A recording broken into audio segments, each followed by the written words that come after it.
box, they've got a hyperlink on how to go about fixing that. So again, I'm a real big fan of what State has done with their CMRS capability, which is why I'm trying to scale it and get it fully implemented in the Army.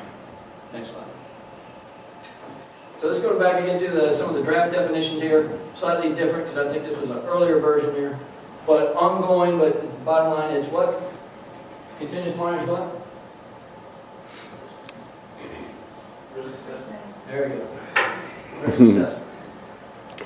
So it's a risk assessment using automated data feeds to help us, know where the quantifiable risks are at. Next slide. So when I started down this path, and I got the coalition with Willing together, all of a sudden I had the DHS in there, we had NIST in there, we had Homeland Security and a few others, US Cybercom, and they're all doing stuff. I'm like, wow, this is great. And the Department of Homeland Security had this document called CSER, and I can't even remember what CSER stands for, but it had something to do with continuous and certification, and it was kind of a high-level CONOP document. And I said, well, that's great, because that saved me from having to write one, right? So I'm going to steal their CSER document. But then I talked to the US Cyber Command, and they had this document that they were doing a lot of work on called Secure Configuration Management, SCM. And they had some really good documents in our back. I said, super, I'll steal that too. So I said, well, how are we going to put all this stuff together? So I came up and I had my guys look at it and said, well, we can basically come up with this cyber risk management framework here. Right? And that's kind of what the overall CSER's document does from DHS. But we plugged into the secure content, the secure configuration management tools, and that's essentially was the C tools, those visibility tools on the network itself. So there's a lot of effort in there. And the see, know, and do is a concept I stole out of the 9th Signal Command next time. That's how they were briefing all their tools. So we've got to see what we have out there. So we've got the CA technology, the SCCM, HBSS, Retina, ACAS is coming out. So we need to be able to transfer that data into what we call the CMRS box, the continuous monitoring scoring box. And that's where you're going to have some type of a repository, and you need to have some type of ability to take what's in that repository and score it, right? So if Jones's laptop doesn't have patch A on it, it's 100 points against it. So we have to have that capability, and that's kind of what the PRISM or the ICOS does. And then you have to have that pretty dashboard picture out there. So if you don't have the nice charts and the graphs, then it's hard to sell to senior leaders on the fact that I need X number of more dollars to continue to support this stuff. So that's the see and the know, and that's great. So that tees it up, so as long as I can, what's your name? Sir Doctor? So if I present all the information I have here, Sir Doctor, I say, okay, so you got this guy, this rogue colonel out there, Jones, and he's got this laptop that's got all kinds of vulnerability on it, right? And here's the stats and everything else.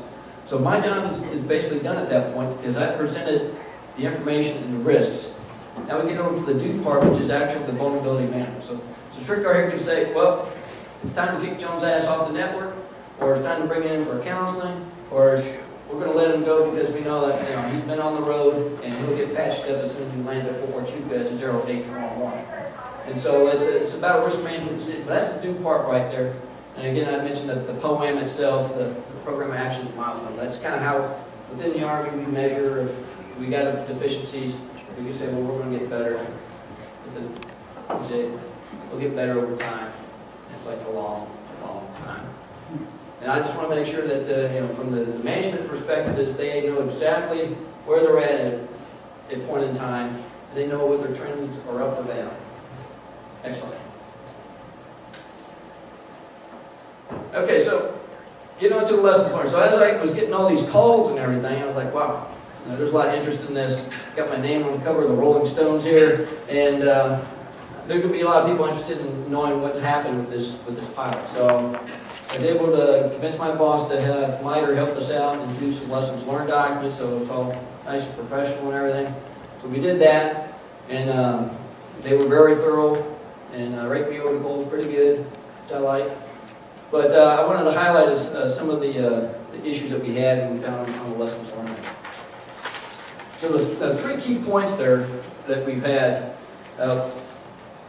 started back in April is when I called kickoff, because that's when I was able to steal a captain from the ISEC community out of to work for me for at least 90 days before he went off to grad school.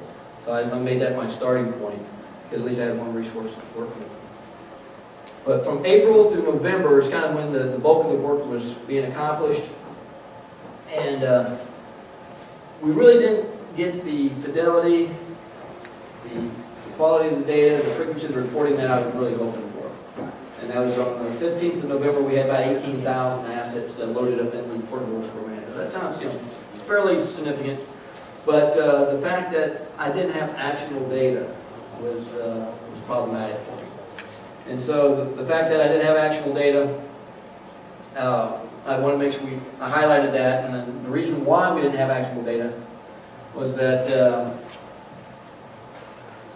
we didn't have a clearly defined system owner of that data. I was going to. I was going to throw back. So we need to have actual data, so I need to know who owns the box, who's in charge of change management, who's in charge of release management. Any ITIL certified folks here? Anybody ever heard of ITIL? A couple of them. Here you go. There you go. If you've never done ITIL, you ought to go to that. It's great training. So we got to figure out who's responsible for pushing the patches. And then if you have a box that, if I'm supposed to be pushing patches for, and we got Mark here, who's the change manager, my job is not to take any action until Mark tells me it's okay to make the change. And so I'm sitting over here with the box that Jackie has that's, negligibly out of compliance. And I'm supposed to be pushing the patch here. I'm kind of wanting to push the patch, but I'm waiting on Mark to tell me it's okay to push it, right? So when Peter comes down to slam the hammer on me, I'm like, whoa, Peter. No. I can't touch the box here so you need to talk to Mark and tell him to get off his stuff to authorize the change, right? So that's what we needed to have in the CMRS. So not only we need to know who owns the box, what commander out there is going to be sad because that box is not available for him or her to do their job, but who's actually responsible for pushing that patch, who's actually responsible for blessing off on all those patches. We need to get after that ASAP, as well as knowing the system compliance. The next thing was that we needed a CONOPS and an architecture. So as we were kind of kludging some of this thing together, it wasn't quite as simple as, okay, let's take Department of State software, let's load it up, and let's send it to Army data. Well, there's a lot of moving pieces in that. And so we were going to leverage the DISAs, the Joint User Messaging Capabilities, what they call the JUM. It turned out the JUM got a little jammed up, so that was part of the problem, is not getting a lot of the data up there we needed. A lot of issues with firewall settings, everything else. So having a better orchestrated and clean architecture would definitely help on that. The other piece is the CONOPS. So when we want to scan for these vulnerabilities, somebody's got to take the time out of the day to write the code to say what we want to scan for. And so in my mind, it's like, well, that's easy. That ought to be DISA or Cybercom or somebody other than the Army, right? So I kind of pushed that requirement up the hill there a little bit. But so we need to nail some of these things down so we can have a clear delineation of who's supposed to be doing what. We call this thing called the content. It's a term I think nobody really likes, but it's one I think that, can I blame you, Peter, on that? You come up with content? Yeah. All right, so NIST, so they, all those rocket scientists up there, they use this thing. Nobody can really understand intuitively, but it's basically the checklist. What are we inspecting for? It's the content. So somebody needs to develop the content, we need to distribute the content, we need to consume the content in our tools so we can automatically scan this content. So we got to make sure we can go through the CONOPS and the architectures, and then we have to get into